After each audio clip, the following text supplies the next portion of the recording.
Discoteca Jet Set cuando el destino no perdona, el colapso del Jet Set el martes, 8 de abril a las 12:44 de la mañana año 2025.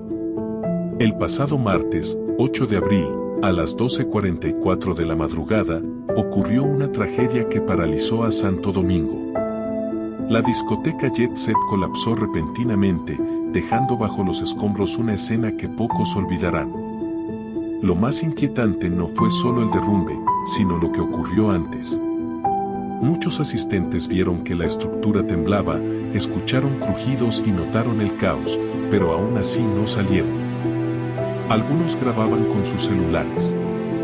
Otros simplemente no se movieron.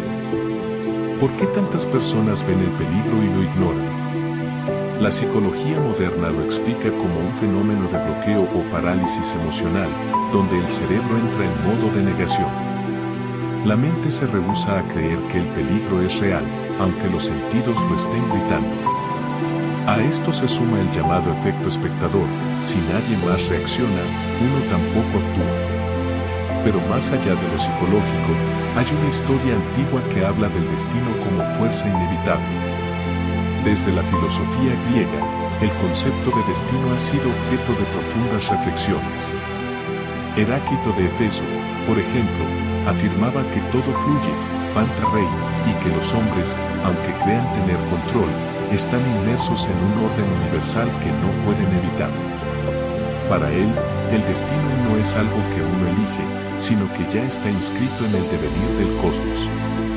En esa visión, el que debía morir en Jet Set moriría, aunque se le presentara una puerta abierta hacia la salvación.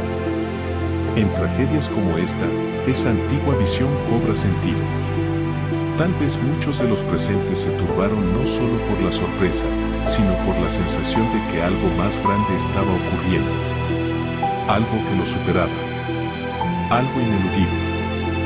Por eso, no corrieron. No escaparon. Se quedaron mirando el techo venirse abajo como si, en lo profundo de su alma, ya supieran que ese sería su final. El destino, cuando llega, no pregunta. Solo cae.